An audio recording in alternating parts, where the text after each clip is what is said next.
우리 이 시간은 다니엘서 9장에 있는 내용부터 함께 살펴보고자 합니다. 다니엘서 9장부터 원래 그 12장까지가 한 단락이고 한목에 보면 그 내용을 알기가 좀 쉽겠습니다만은 저희들은 수요일 날 함께 모여서 예배하는 중이기 때문에 이번 주, 다음 주 두 번에 나누어서 그렇게 보고자 합니다.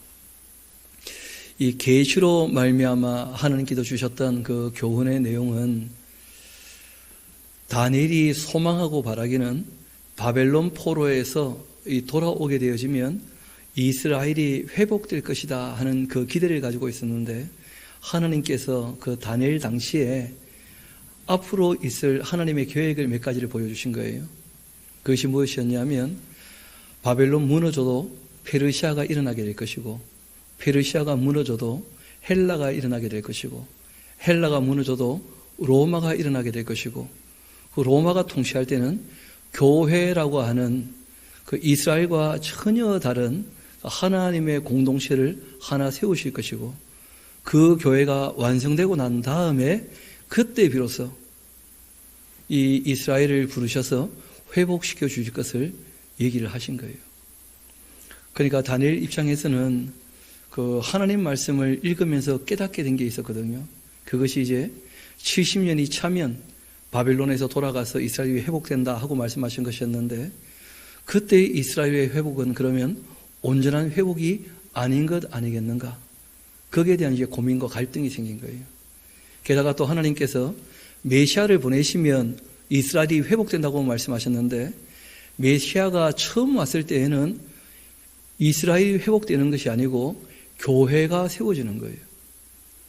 그러면 이스라엘은 바벨론에서 돌아가도 회복이 안 되고 메시아가 처음 오셔도 회복이 안 되고 메시아가 두 번째 재림하시고 난 다음에야 천유왕국을 통해서 이제 이스라엘이 회복되는 것이니까 다니엘에게는 그 모든 일들이 다 한참 후에 다 있을 일들이거든요. 그게 본인과는 직접 관계가 없는 일임에도 불구하고 자기 동족을 너무 사랑하니까 그것 때문에 마음이 눌려서 참 아팠다는 거예요. 그러니까 처음에는 이해가 안 되고 납득이 안 되고 그 역사의 흐름에 대해서 수용을 전혀 못 하시니까 이분이 마음 아파하셔서 하나님께서 천사를 보내서 그 될 일들을 다 말씀하시고 난 다음에는 이것이 너와는 크게 상관없는 일이니까 너는 너의 사명을 잘 감당했으니 되었다 하시고 이제 위로하시는 것으로 이 12장이 마무리되어져 있거든요. 그래서 오늘 우리 9장과 10장 이제 살펴보게 될 터인데 우리 9장 같이 한번 봅시다. 메대 족속, 메대 페르시아는 연합군이죠. 바벨론이 막 무너진 거예요. 아하수에로의 아들 이 다리오가 이 아하수에로의 본명이 따로 있습니다. 아스티아게스라는 왕이에요. 그 다리오의 아버지죠.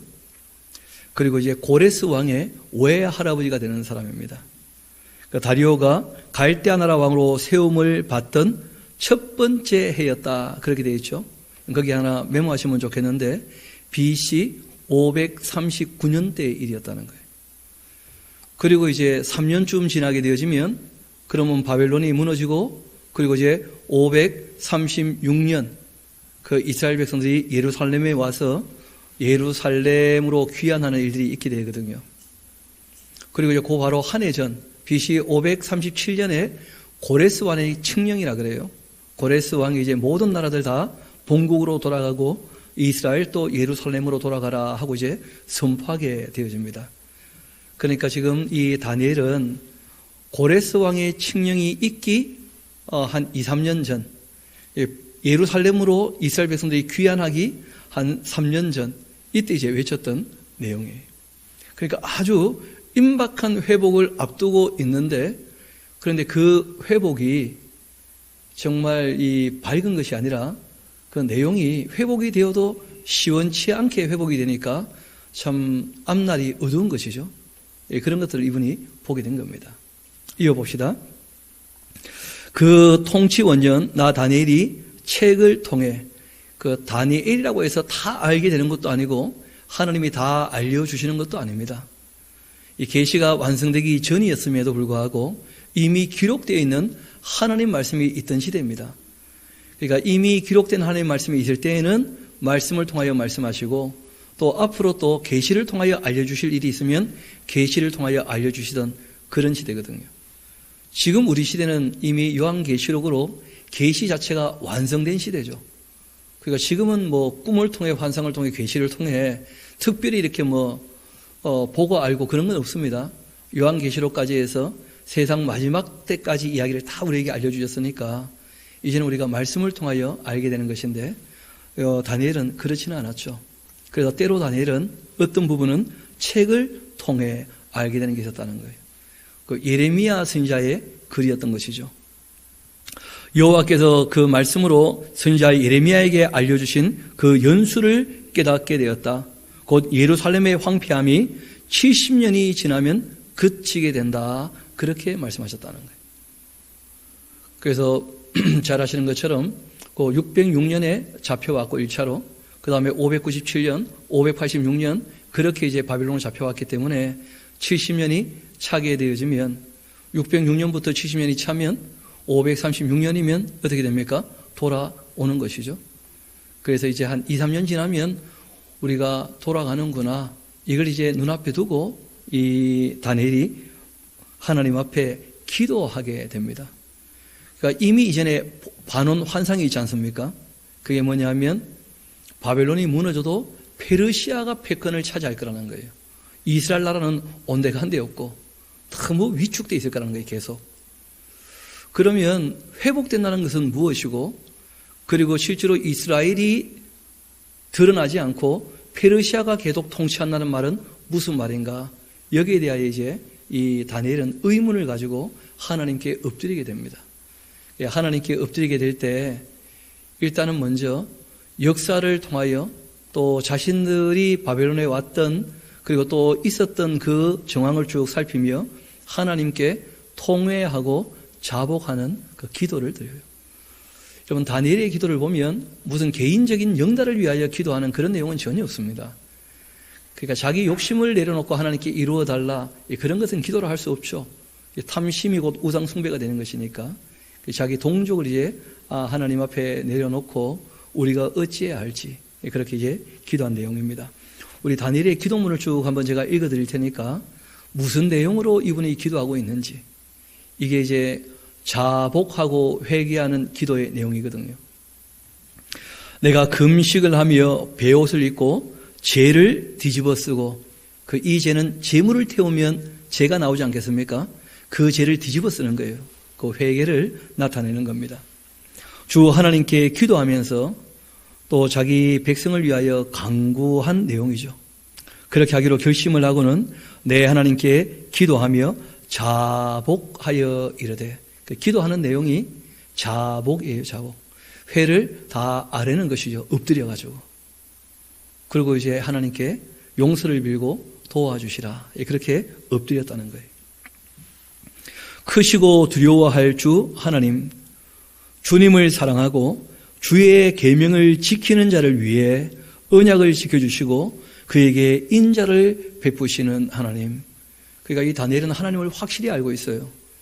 출애굽기 20장이나 아니면 신명기 5장을 보면 십계명을 하나님이 말씀하실 때 나를 사랑하고 내 계명을 지키는 자에게는 내가 자손 천대까지도 복을 주겠다. 그런 말씀을 하신 것이거든요.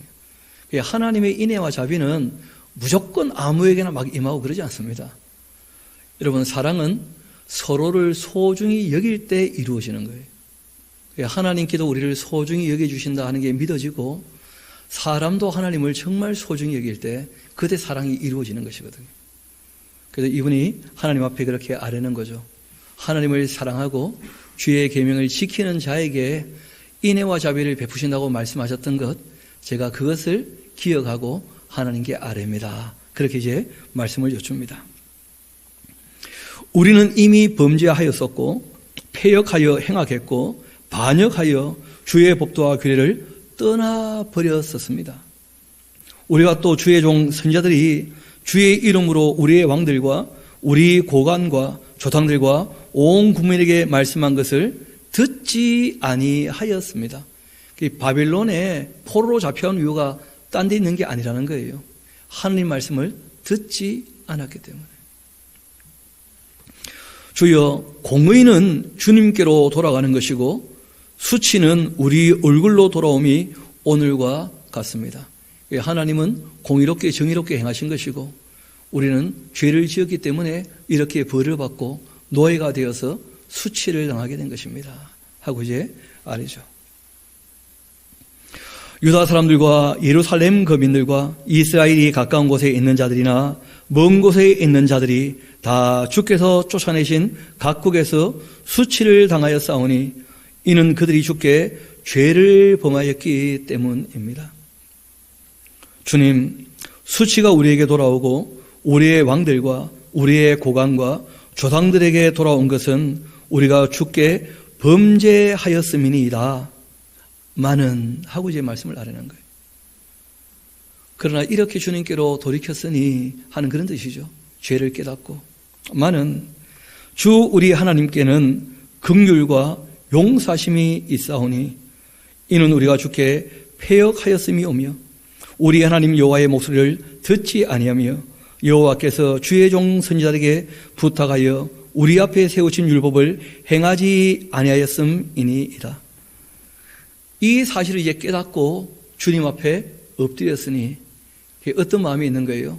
이제는 우리가 주의 말씀을 따르고자 하는 마음이 있으니까 주님께서 용서하여 주시고 긍휼을 베풀어 주시라. 이렇게 이제 엎드린 겁니다. 여러분, 성경에 봐도 항상 그렇게 되어져 있죠. 너희 죄를 어떻게 해요? 자복하고 회개하면 얼마든지 용서하신다는 거예요. 그런데 죄를 인정하지도 않고 돌이킬 마음도 없고 행동을 바꾸지도 않으면 용서할 수 없는 것이죠. 아무리 하나님이셔도 그 회개하지 않는 사람을 어떻게 용서합니까? 용서 안 되거든요.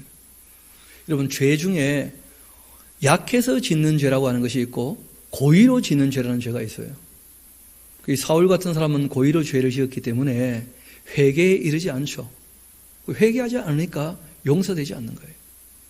다윗은 모르고 죄를 지었고 약해서 죄를 지었는데 나단이 와서 그 잘못을 지적하자 어떻게 합니까? 회개하는 거예요. 회개하니까 용서가 되는 거예요.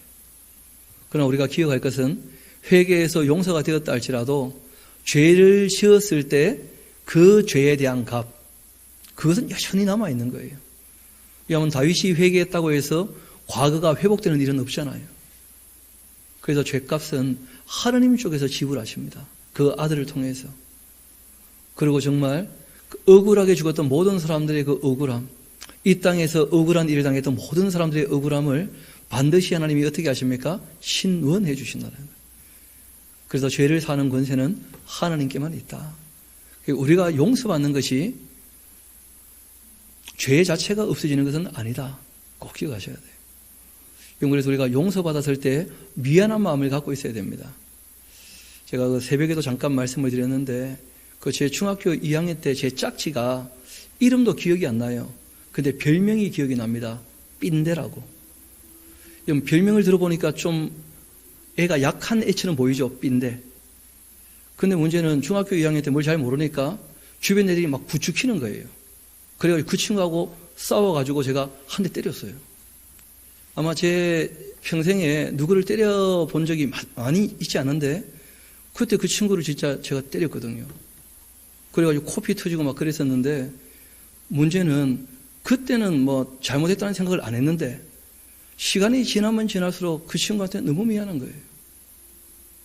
근데 문제는 지금 수소문에서 알아낼 수도 없고 어딘지도 모르고 미안하다는 말도 못하고 있어요. 어디서 듣고 있다면 참 좋겠는데 유튜브에 나가니까 나 김승국이다. 용서해달라 하고 싶은데 그 친구한테 용서를 빌 길이 없는 거예요. 여러분, 지나간 일은 우리가 회복되지 못합니다. 우리 힘으로 안 되는 거예요. 그래서 우리가 하나님 앞에 용서받았다 한다 할지라도 사람에게 죄를 지었던 그 일을 우리가 추억하고 자기만 용서받고 성장하는 게 다가 아니라는 거예요. 그 일로 말미암아 피해받았던 사람들의 삶에 대하여 한 번쯤 생각해 봐야 돼요. 그래서 마음을 낮춰야 되는 것이죠.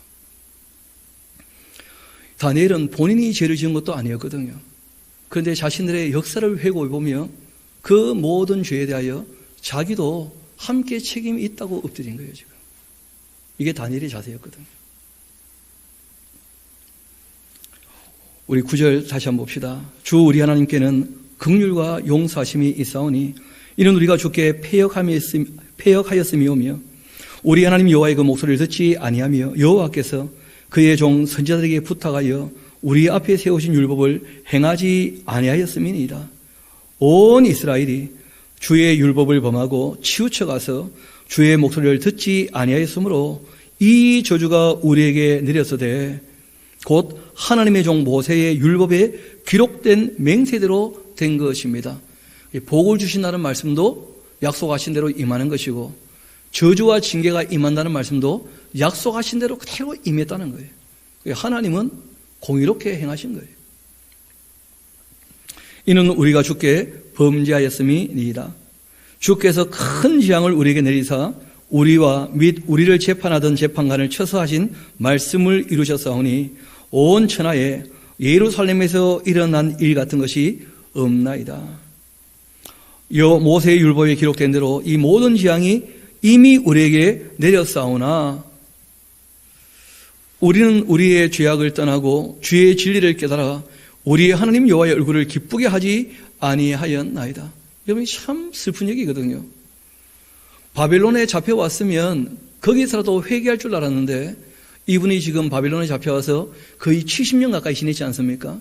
그 다니엘이 이스라엘 백성들, 잡혀온 유대인들이 바벨론에서 회개하지 않은 것을 본 거예요.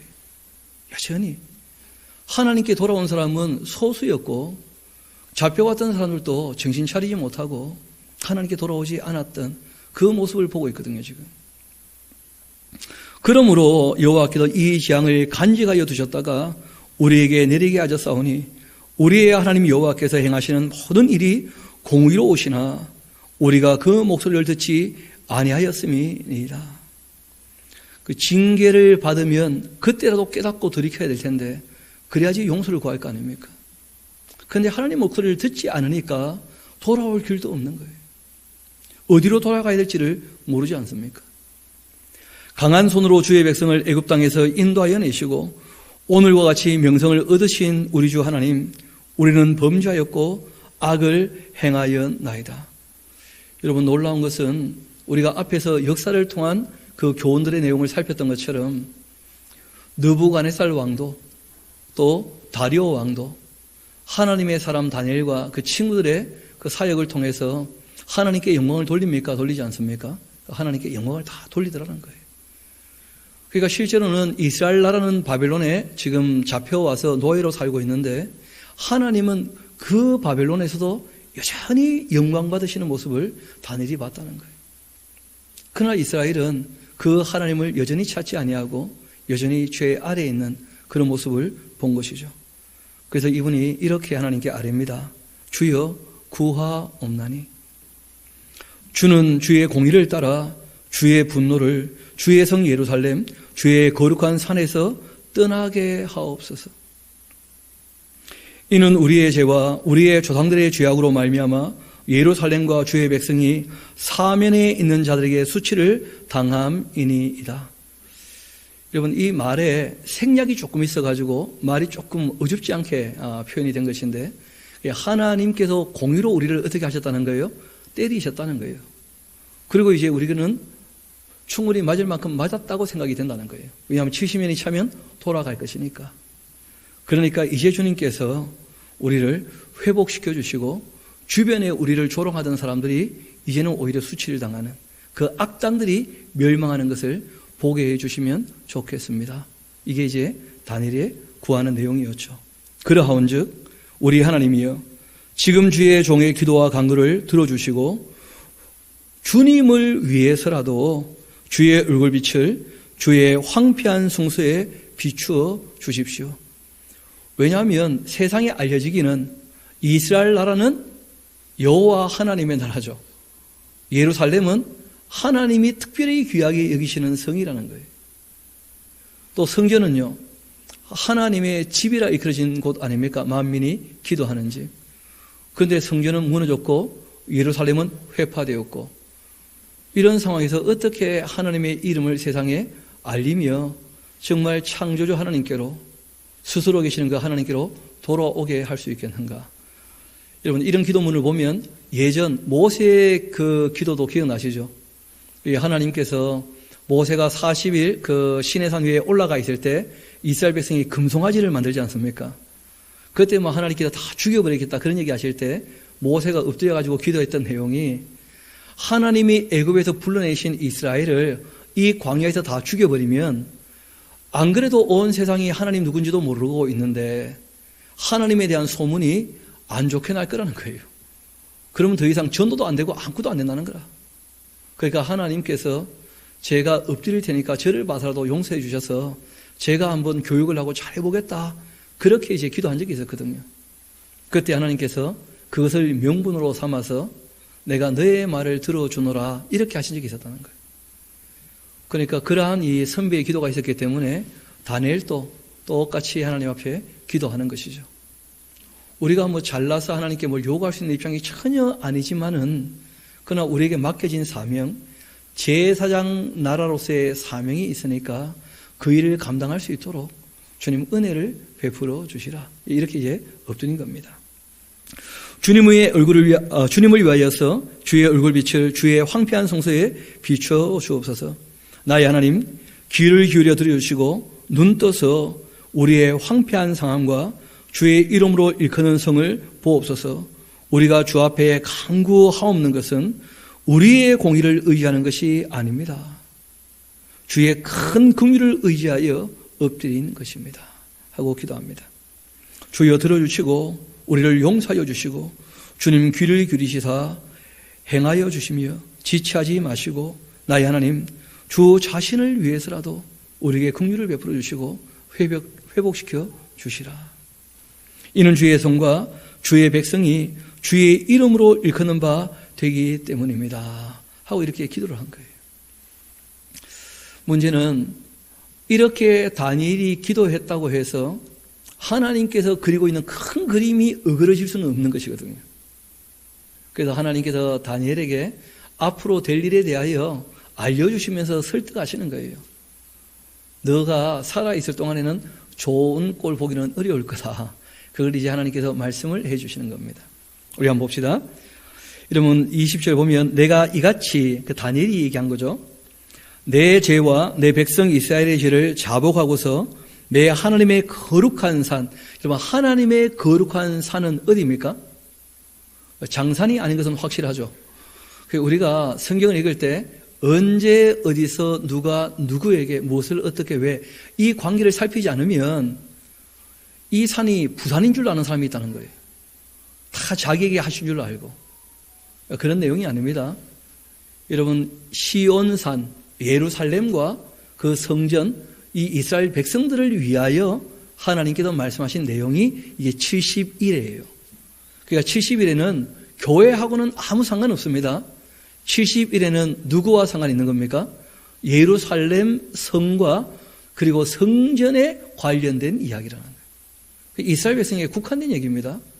명시되어 있지 않습니까? 이어봅시다. 조금 이따가 다시 한번 나오게 될 텐데 내 하나님의 거룩한 산을 위해 내 하나님 여호와 앞에 간구할 때에 곧 내가 기도할 때에 이전에 환상 중에 봤던 그 사람 가브리엘 사람이라고 얘기하고 있습니다만은 여러분 날아다니는 사람이라면 사람 아니겠죠? 천사입니다. 천사. 이 가브리엘 하는 말은 기뽀르 엘로힘 이런 말이 준말인데 하나님은 강한 용사시다 이런 뜻으로도 해석할 수 있고 또 하나님의 용사로 일하는 존재 뭐 이런 뜻도 될 수 있어요. 여튼 천사들 이름 중에 딱 두 분의 이름만 계시되어 있습니다. 한 분이 가브리엘이고 한 분이 미가엘이죠. 미가엘은 누가 엘로힘 전능하신 하나님과 같단 말인가 그런 이제 이름의 뜻을 갖고 계시는 분이에요. 그 가브리엘이 빨리 날아와서 저녁 제사를 드릴 때쯤에 내게 이르게 되었는데 내게 가르치며 내게 말하여 이르되 다니엘아 내가 이제 너에게 지혜와 총명을 주려고 지금 왔다. 곧 너가 기도를 시작할 즈음에 명령이 내렸으므로 이제 너에게 내가 알리러 왔는데 여러분 천사는 이런 거 보니까 시간과 공간의 제약을 좀 받은 것 같아요. 날아오는데 시간이 걸렸다는 거예요. 그래서 저녁에 이제 도착을 한 거죠. 너는 크게 은총을 입은 자라 그런즉 너는 이 일을 생각하고 그 환상을 깨달을지니라. 이거 하나 적어놓으시면 되겠죠? 같이 깨닫자. 그러니까 다니엘이 깨달은 만큼 우리가 딱 깨달으면 됩니다. 내용은 어렵지 않습니다. 그 엉뚱한 얘기를 해놓은 사람들 때문에 어려워진 거예요. 우리가 본문을 다시 보면 그리 어렵지 않습니다. 너의 백성, 다니엘의 백성은 누굽니까? 이스라엘 백성입니다. 또 너의 거룩한 성, 다니엘이 얘기하는 거룩한 성은 어디입니까? 그렇죠, 예루살렘을 위하여. 그러니까 우리와는 아무 상관이 없는 얘기예요. 이른 이래를 기한으로 정해 놓았다. 여러분, 그러니까 이스라엘이 회복이 되려면 이른 이래가 지나고 난 다음에나 어떻게 된다는 거예요? 회복된다는 거예요. 그 이른 이래는 샤부임, 샤부아 이렇게 이제 원어로 되어 있는데 말 그대로 샤부임 하는 것은 70이고요. 샤부아는 그냥 7이에요, 7. 그러니까 우리 어른들이 이 7을 1회로 번역을 한 것이죠. 보통 한 주간을 우리가 한 1회 이렇게 얘기하니까 1회는 7이거든요, 7. 그리고 거의 모든 학자들이 다 이 71회는 그 7, 7이 49, 490 이 날로 보지 않습니다. 왜냐하면 뒤에 그 단위가 나오지 않아요.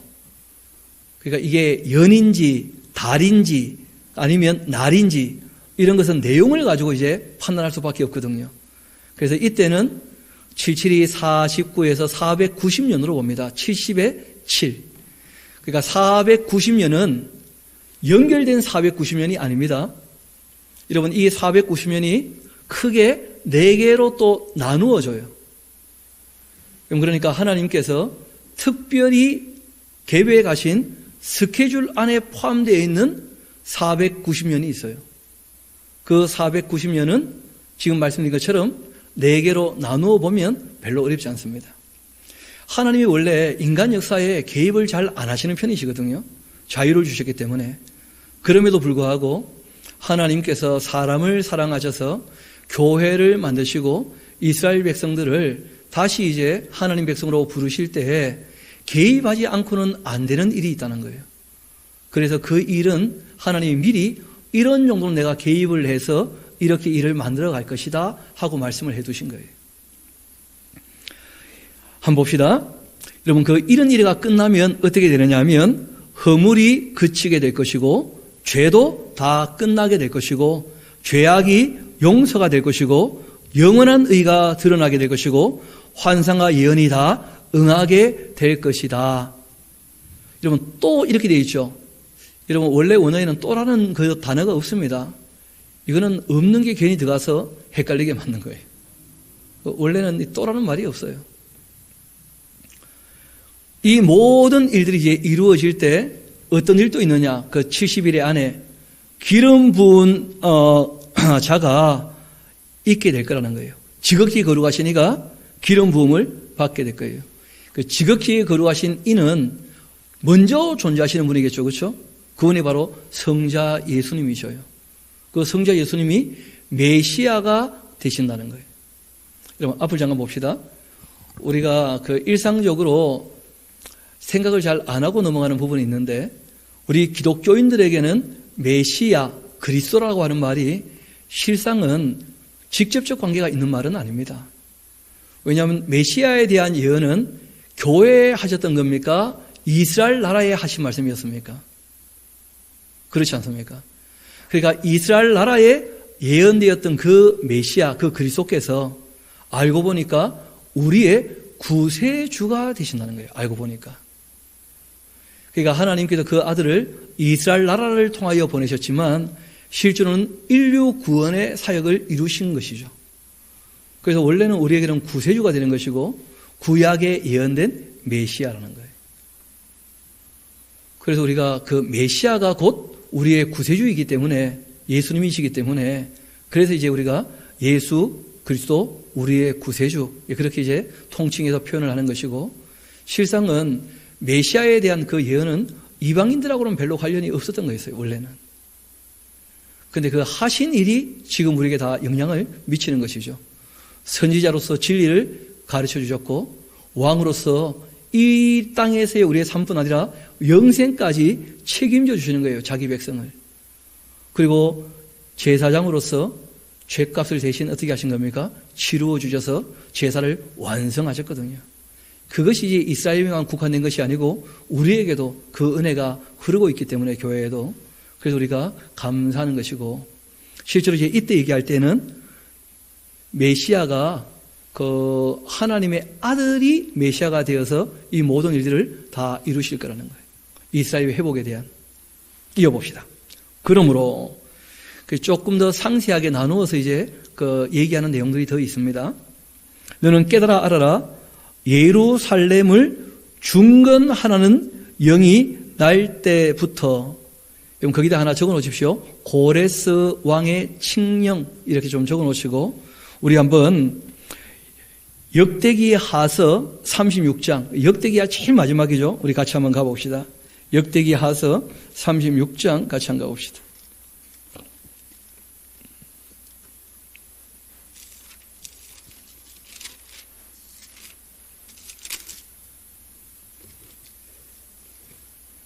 그 22절과 그 23절 제가 한번 읽어드리겠습니다.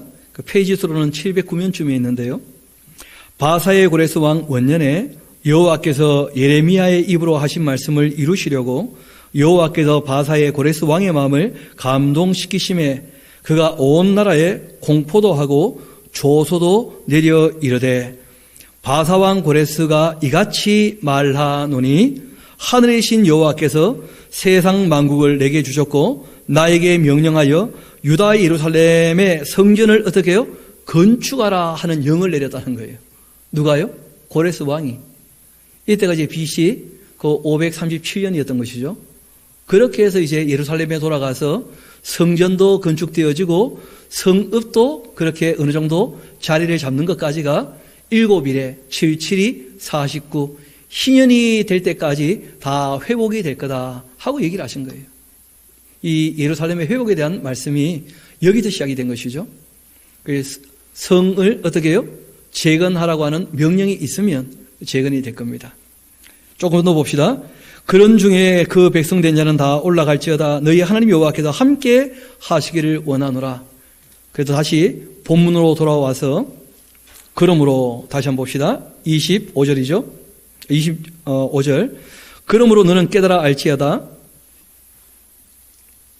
예루살렘을 중건하라는 그 영이 나기까지 7일에 영이 날 때부터 기름 부음을 받은 자 곧 왕이 일어나기까지 7일에 그리고 62일에 그리고 그 곤란한 동안에 성이 중건되어 광장과 거리가 세워지게 될 것이고 62일에가 지나게 되면 기름 부음을 받은 자가 끊어져 없어질 것이다. 원래 거기서 절이 나누어져야 됩니다. 지금 두 가지를 얘기했다는 거 아시겠죠? 하나는 7일에가 있고 또 하나는 62일에가 있어요. 그리고 62일에가 지나면 어떤 일이 벌어집니까? 기름 부음 받은 자가 끊어져 없어진다는 거예요. 그러니까 7일의 내용은 지금 우리가 봤던 것처럼 그 곤란한 동안 성이 중건되어지고 광장과 거리가 세워지는 것. 그리고 62일에 대한 이야기는 뭐냐면 기름 부음 받은 자가 일어나게 되어지고 그리고 62일에가 끝나면 기름 부음 받은 자가 끊어진다는 거예요. 이게 바로 예수님께서 예루살렘에서 돌아가시는 것을 얘기해요. 여러분 그러니까 왜 바벨론에서 예루살렘으로 돌아가도 회복이 안 되어지고 성전도 세워지고 성읍도 회복된다는데 왜 온전한 회복이 이루어지지 않고 심지어 메시아를 보내도 왜 안 되느냐 하면 이스라엘 나라 사람들이 메시아도 어떻게 한다는 거예요? 예루살렘에서 초림죄는 죽여버린다는 거예요. 여러분 그러니까 62일에는 계산하면 나오죠. 연도로 우리가 따지면 몇 년이 됩니까? 434년이 되어져요. 그러면 잘 아시는 것처럼 예수님 30의 일을 시작을 하셔가지고 3년 반 일을 하셨으니까 그 횟수로 하면 총 34년 이 땅에 사셨죠. 그럼 예수님 태어나기 400년 전에는 구약이 끝나는 시대예요. 말라기. 구약과 신약의 이 기간이 400년입니다. 그 400년이 지나고 예수님 태어나셔서 30살이 되어서 공생애를 시작을 하셔가지고 3년 반 사역하시고 십자가에 달려 돌아가신다는 거예요. 그러니까 62일회가 지나면 그 후에 어떻게 된다고요? 기름 부음 받은 자가 끊어져 없어질 거라는 거예요. 그러니까 메시아가 끊어진다는 것, 이 이스라엘 백성들이 아직도 잘 용납을 못 하거든요. 왜냐하면 자기들이 바라는 이 소망과 욕심이 너무 크니까 성경의 기록을 곧이곧대로 받아들이지 못하는 거예요. 그래서 우리가 주의할 것이 있는데, 성경을 읽을 때에 욕심을 가지고 성경을 읽으면 성경을 외우고 있어도 다 오해하고 있는 겁니다. 성경을 다 외워도 자기 욕심으로 읽으면 하나님의 뜻이 보이지 않아요. 그래서 우리가 글을 읽을 때에는 글 쓴 이의 입장을 염두에 두고 읽으셔야 돼요. 그러니까 하나님 말씀이니까 내 유익을 위해서 읽는 책이 아닙니다. 하나님이 어떤 분인지를 알려고 읽어봐야 돼요. 어떤 분이고 무슨 말씀을 하고 계시는지. 그러면 이제 7일에하고 62일에 더하면 69개죠. 그럼 70일에서 69개 지났으니까 한 일에 7년이 이제 남은 거예요. 그 7년이 이제 또 2개로 쪼개지게 될 텐데, 그게 뭐냐면 예루살렘 멸망에 대한 이야기예요. 우리 한번 봅시다. 그렇게 될 것이고, 장차 한 왕의 그 백성이 와서, 이때 이제 왕이라고 되어 있습니다만은 멜렉이 아니고 나기드, 그러니까 어떤 큰 지도자, 장군이 일어나가지고 자기 백성들, 군사들을 데리고 와서 뭘 할 거냐? 그 성읍과 성소를 어떻게 할 거라고요? 무너뜨릴 거라는 거예요. 여러분, 좀 전에 성읍이 7일회가 지나면 세워질 것을 말씀하셨잖아요. 근데 그 2차 성전이 무너질 거라는 거예요. 여러분, 그리고 2차 성전이 무너지고 난 다음 계시록을 보면 성전이 무너지는 사건이 한 번 더 있게 되거든요. 그것이 이제 언제냐면 세 번째 성전 이야기예요. 그러니까 세 번째 성전은 아직 세워지지도 않았죠. 그렇죠? 이어봅시다. 그 성읍과 성소를 무너뜨릴 텐데 그 마지막은 홍수에 휩쓸림 같을 것이고 또 끝까지 전쟁이 있게 될 것인데, 이렇게 예루살렘이, 그 이스라엘이 황폐하게 될 것은 다 작정되어 있는 것이다. 그렇지만 지금 우리가 보는 것처럼 그의 마지막, 그러니까 이 악한 자의 마지막은 홍수의 휩쓸림처럼 악은요 반드시 어떻게 될 겁니까? 진멸될 거예요. 잠시 악이 활동하는 것뿐입니다. 이어봅시다. 그가 장차 많은 사람들과 더불어 한 일해 동안의 언약을 굳게 맺고서, 그가 일해의 얼마요? 절반. 그러니까 7년의 절반이면 얼마입니까? 이게 3년 반이에요. 또는 42달, 1260일, 보통 그런 식으로 표현을 하는 것이죠. 여러분, 그래서 두 번째 성전이 무너질 때 그 66년부터 시작해서 AD 70년까지 그렇게 3년 반 동안 티투스 장군이라는 장군이 올라와서 그 예루살렘을 완전히 초토화시키고, 그리고 성전을 불살라버리고 무너졌죠. 그리고 이제 나머지 3년 반은 그 요한계시록 11장과 연결되는 거예요. 마지막 이제 그 3년 반 또 이 멸망에 가정한 것이 서지 못할 것에 서는 일이 있게 될 거라는 거예요. 그리고 더 중요한 것은 이런 성전에 관계된 일은 교회와는 상관이 있습니까? 없습니까? 교회와는 원래부터 상관이 없다는 거예요. 그래서 예수님께서 마태복음 24장에도 성전이 무너지게 될 때에는 유대에 있는 자들은 빨리 도망가라는 거예요. 이방인들하고는 아무 상관이 없는 얘기입니다. 원래부터가 70일의 자체는. 여러분, 예수님이 성전에 대한 얘기를 하실 때 돌 위에 돌 하나 남지 않고 다 무너지게 될 것이다 말씀하셨죠. 그리고 이제 바울이 확실히 이해했죠. 성전은 건물이 아니라 뭐라는 거예요? 너희가 곧 하나님의 성전이니까 하나님이 어떤 집에 갇혀 계시는 분이 아니고 너희 속에 너희와 함께 계시는 분이시니까 너희가 하나님과 함께 동행하는 삶을 살아가야 한다. 그것이 이제 기독교거든요. 그래서 우리는 건물로서의 이 성전, 그는 우리는 더 이상 상관이 없습니다. 이 다른 의미로서의 성전은 있어요. 그게 뭐냐면 우리가 놀이 공간이 아닌 예배의 공간으로 또는 성경 교육의 공간으로 특별히 구별하여 만들어 놓은 공간들을 우리가 성전이라 그렇게 표현하기도 하죠. 그러나 법궤를 안치하고 제사를 지내는 이런 성전은 더 이상 우리와는 상관없습니다. 그러니까 우리가 언어로서 하나님 앞에 특별히 구별해 드린 공간에 우리가 함께 모여 예배를 하니까 이렇게 성전이라, 말 그대로 거룩한 전이다, 이렇게 우리가 표현을 하는 것이지, 예배당을 그 법궤가 안치되어 있는 제사를 하는 그런 성전은 우리 교회하고는 아무 상관이 없는 거예요. 왜냐하면 돌판에 새겨진 십계명이라는 것이 중요한 게 아니고 우리 마음판에 새겨져 있는 그 양심, 그 양심으로 말미암은 그 진리로 말미암은 그 사랑, 이런 것이 본질이거든요. 다시 우리 본문으로 돌아옵시다. 그 일의 절반 나누어졌는데 이미 절반은 이루어졌습니다. 나머지 절반은요, 아직 이루어지지 않은 것이죠. 그 일의 절반, 제사와 예물도 금지하고 또 포악하여 가증한 것이 날개를 의지하여 서게 될 것이다. 이 예수님 하신 말씀이죠. 멸망에 가증한 것이 서지 못할 것에 선 것을 보거든, 이런 말씀하신 거예요. 그러니까 그런 일이 두 번 있을 거라는 겁니다. 제가 왜 이 일을 조금 강조해 말씀드리냐면, 이걸 마치 종말론의 어떤 시나리오처럼 오해를 해가지고 세대주의 종말론이 나왔거든요. 여러분, 종말의 징조가 있기 전까지는 임박한 종말을 얘기하는 것 자체가 이미 미혹이라는 거예요. 그러니까 예수님이 다시 오시는 재림의 때 이 인간 역사의 종말은 아직 멀었습니다. 왜냐하면 요한계시록에 나오는 종말의 징조가 아직 없기 때문이에요. 그 종말의 징조가 있고 난 다음부터 카운트다운이 시작돼요. 그런데 끊임없이 임박한 종말을 얘기하면서 사람들을 위협하고 겁주는 사람들이 많거든요.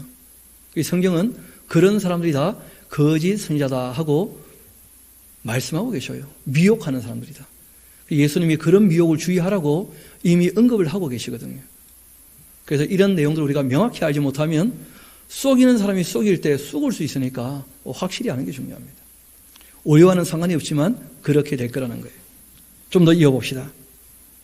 또 이미 정한 종말까지 진노가 황폐하게 하는 자에게 쏟아질 것이다, 그런 말씀을 하신 것이었습니다. 그리고 바사왕 고레스 그 3년에 한 일이 벨드사살에 이름한 다니엘에게 나타났다. 그러니까 이 고레스 왕 3년이면 좀 전에서 이제 3년이 더 지난 거예요, 기간이. 그러니까 BC 586년쯤 되는 것이죠. 그러니까 포로 기한이 있고 난 다음에 봤던 환상이에요. 문제는 포로 기한이 되면 이스라엘이 회복이 되는 게 아니고 큰 전쟁에 대한 시나리오가 있다는 거예요. 이스라엘을 중심으로 해서. 그 전쟁의 시나리오가 바로 11장에 나오는 남왕국 북왕국의 그 전쟁이거든요. 이어봅시다. 다니엘이 그 일을 분명히 알게 되고 그 환상을 깨닫게 되었다. 그때 나 다니엘이 새 일해 동안 그 슬퍼하면서 새 일해가 차기까지는 좋은 떡을 먹지도 않았고 고기와 포도주를 입에 대지도 아니했다. 그러니까 이때 일해는 7년이겠습니까? 7일이겠습니까? 이분이 21년 동안, 말이 안 되는 거죠. 그러니까 우리가 내용을 보면 충분히 이해가 되는 거예요. 21일 정도 이분이 말 그대로 그 오락을 다 그쳤다는 거예요. 먹는 것도 그 맛있는 거 안 먹기로 하신 거라. 왜냐하면 너무 슬프니까 이스라엘의 회복이 안 보이잖아요. 그래가지고 이제 21일 동안 밥맛도 다 떨어지고 그냥 즐거움이 없는 거죠. 그리고 이제 첫째 달 24일 내가 힛대길이라는 큰 강가에 있었는데 그때 내가 눈을 들어보니까 한 사람이 세마포 옷을 입었고 허리에는 우바스 순금띠를 띠고 있고 또 그 몸은 황옥 같기도 하고 그 얼굴은 번갯빛 같고 그의 눈은 횃불 같고 그의 팔과 발은 빛난 녹과 같고 그 말소리는 무리의 소리와도 같고 이 환상은 나 다니엘이 홀로 보았는데 나와 함께 한 사람은 이 환상을 보지 못했고 그들이 크게 떨며 도망하여 숨었었다. 여러분, 그러니까 다니엘이 묘사하고 있는 것은 같이 보면 되는 것이지 해석하면 안 됩니다. 이런 걸 해석하고 앉았으면 전부 거짓말이에요. 다니엘이 본 대로 그냥 같이 보면 돼요. 아, 이런 걸 다니엘이 보셨구나. 게다가 또 얘기하죠. 나밖에 못 본 거다.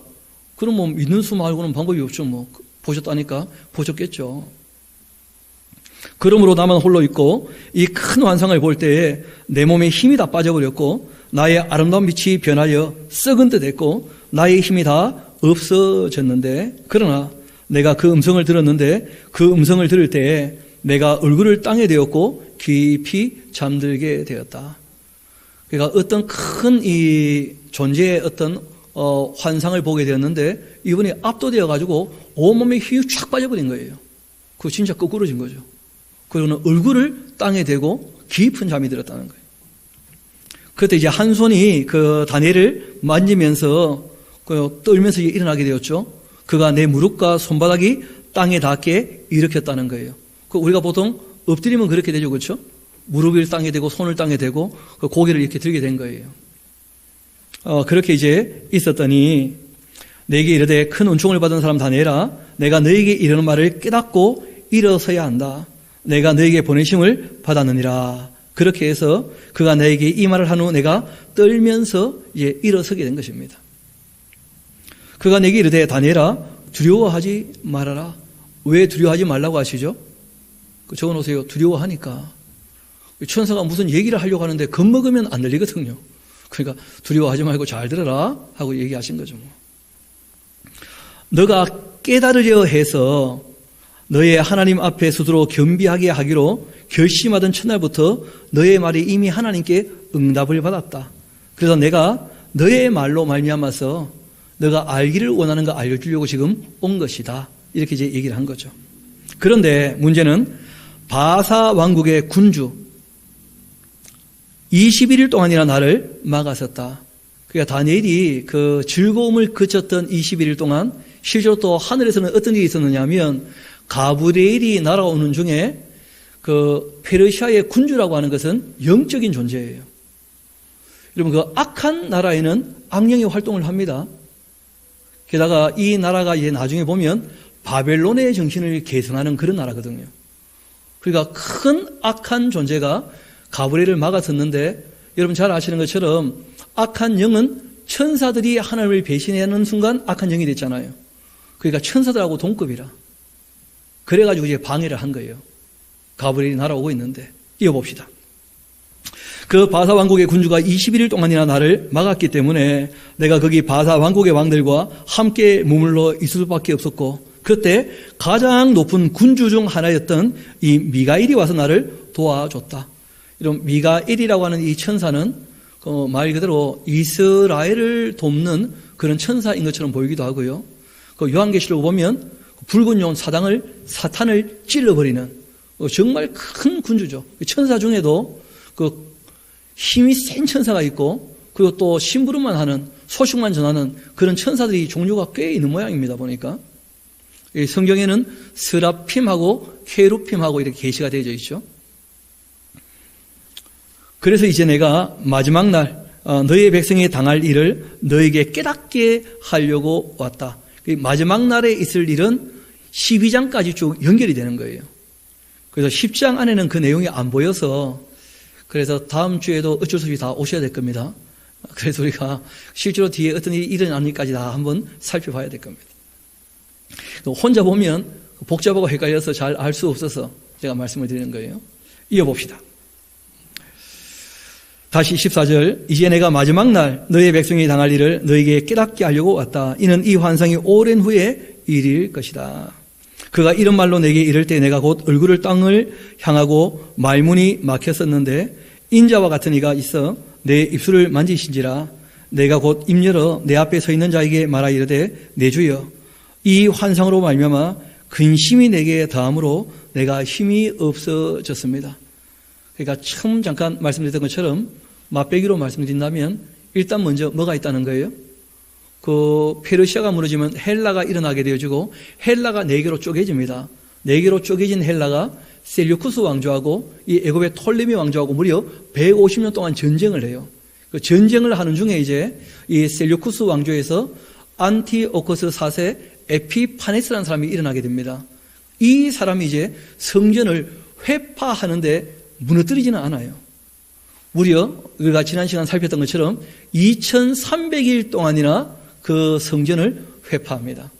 그때 이제 우리가 잘 아는 마카비 혁명이라 그러죠. 그죠? 마카비 혁명. 이렇게 마카비 혁명이 일어나게 되면서 이스라엘의 회복이 이제 있게 되어지는 거예요. 그런데 실제로는 이스라엘의 왕조가 세워지는 것처럼 보였지만 헬라가 무너지면서 실제로는 로마가 또 다시 일어나게 되어가지고 그 이스라엘은 로마가 통치하게 되는 것이죠. 그리고는 이스라엘이 회복이 되지 않고 교회가 세워지고 난 다음 교회가 완성되면 그 다음 예수님께서 이 이스라엘을 약속하신 대로 회복하신다는 거예요. 그게 이제 요한계시록에 나오는 천년왕국의 스토리거든요. 원래부터 천년왕국은 교회와도 아무 상관이 없는데 지금 이 다니엘서의 내용이 명료하게 정리가 안 돼 있으니까 마치 교회가 천년왕국인 것처럼 오해를 해가지고 뭐 전천년설, 후천년설, 무천년설 하면서 자꾸 이걸 교회하고 연결시키니까 전혀 해석이 안 되고 정리가 안 되는 거예요. 썰이 많아지고. 다시 한번 마지막 부분 함께 봅시다. 이분이 힘 빠진 이유는 거기 있는 것이죠. 17절 내 몸에 힘이 없어졌고 호흡이 남지도 아니하였사오니 내 주의 이 종이 어찌 능히 내 주와 더불어 말씀할 수 있으리까 했더니 또 사람의 모양 같은 것 하나가 이 다니엘을 만지며 다니엘을 강건케 했다는 거예요. 이르되 큰 은총을 받은 사람이여 두려워하지 말고 평안해라. 너 때 있을 일도 아니고 너는 뭐 잘 살다가 오면 될 텐데 뭐 그렇게 두려워하냐. 평안해라. 너는 강건해라. 강건해. 너는 너의 사명을 잘 감당한 거야. 그러니까 너가 걱정 안 할 것 너무 걱정하지 마. 사랑하는 것은 참 좋은데 너가 걱정 안 해야 될 걸 괜히 걱정하는 거야. 앞으로 예루살렘이 어떻게 될지 너가 걱정한다고 바뀌는 게 아무것도 없다는 거예요. 하나님께서. 그래서 오히려 얘기하십니다. 평안하라. 강건하라. 강건하라. 그가 이같이 내게 말하며 내가 곧 힘이 나서 이르되 내 주께서 나를 강건케 하셨사오니 말씀하옵소서. 그가 이르되 내가 어찌하여 내게 왔는지 너가 아냐. 이제 내가 돌아가서 바사 군주와 또 싸울 텐데 내가 나간 후에는 누가 올 거라고요? 헬라의 군주가. 그러니까 바벨론이 페르시아에 무너졌는데 페르시아가 또 무너지게 되면 또 누가 올라온다고요? 헬라 제국, 알렉산더의 헬라 제국이 또 일어날 거라는 거예요. 오직 내가 먼저 진리의 글에 기록된 것으로 너에게 보여주겠다. 이미 그 구약의 예언자들이 했던 말씀들이 있어요. 앞으로 될 일들에 관해서 부분적이지만. 그래서 그 진리의 말씀을 내가 너에게 충분히 알아듣게 한번 설명해 주마. 하나님이 이미 또 뭐 하신 게 있다는 거예요? 계획에 두신 바가 있어서 장래의 일이지만 미리 말씀하신다는 거예요. 그 내용은 이제 11장에 잘 나오겠죠. 나를 도와 그들을 대항할 자는 너희의 군주 미가엘 뿐이다. 미가엘이 너희를 지키고 보호해 줄 테니까 너무 낙심하지 말고 완전히 무너지는 것도 아니고 때가 되면 회복될 거니까 과정 가운데 뭐 하지 말라는 겁니까? 낙심하지 말라는 거예요. 그리고 11장, 12장은 그 이스라엘을 중심으로 있게 될 전쟁의 시나리오와 마지막 때에 있을 이스라엘 회복에 대한 말씀을 이제 함께 하고 계시는 것이죠. 그래서 이 일은 이후에 이제 우리가 살피게 될 것이니까 오늘 함께 말씀을 나눈 내용들 우리가 기억하고 다니엘이 하나님 앞에 섰을 때 여러분 다니엘이란 인물은 잘 아시는 것처럼 노아와 다니엘과 욥 하듯이 인류 역사에 하나님 세 손가락에 꼽히는 의로운 사람이 다니엘이에요. 그런데 그 다니엘이 자기 고백을 어떻게 합니까? 죄인이라는 거예요. 죄인. 내 조상들도 죄를 지었고 나도 뭘 지었다는 거예요? 죄인이라는 거예요. 이게 하나님 앞에서 다니엘의 자세였거든요. 우리가 보기에는 다니엘이 무슨 죄를 지었는가 싶어도 다니엘은 하나님 앞에 자기를 비추어 봤을 때 너무 자기는 부족하고 연약하고 죄 지은 죄인이라는 거예요. 이런 우리가 상대적으로 생각하면 자기 합리화를 시키면서 괜찮은 사람인 것처럼 보일지 모르겠지만 절대적 기준이 되어지는 하나님 말씀 앞에 우리를 내려놓게 되어지면 우리는 누구나 다 연약하거든요. 그래서 신앙의 가장 기본적인 자세는 겸손인 줄 믿습니다. 다니엘이 그랬던 것처럼. 그래서 이 시간 우리가 2, 3분 정도 개인적으로 조용히 마음을 정리하고 기도할 때에 정말 다니엘이 모든 걸 내려놓고 하나님 앞에 다시 힘을 얻어 일어났던 것처럼 우리도 우리의 모든 이 악함을 정말 다 내려놓고 버려놓고 하나님 앞에 온전히 설 수 있도록 그렇게 우리 하나님의 긍휼과 자비를 구하며 또 우리 힘으로 어찌할 수는 없지만 우리가 정말 사과할 사람이 있다면 우리가 이 시간 이후에 정말 찾아가서 사과하고 관계가 회복되어지고 우리가 서로 용서함으로 주님의 용서가 우리에게 임하는 그런 은혜가 있도록 이 시간 함께 우리의 삶을 돌이켜보며 하나님께 기도하면 좋겠습니다. 우리 조용히 함께 기도하도록 하시겠습니다.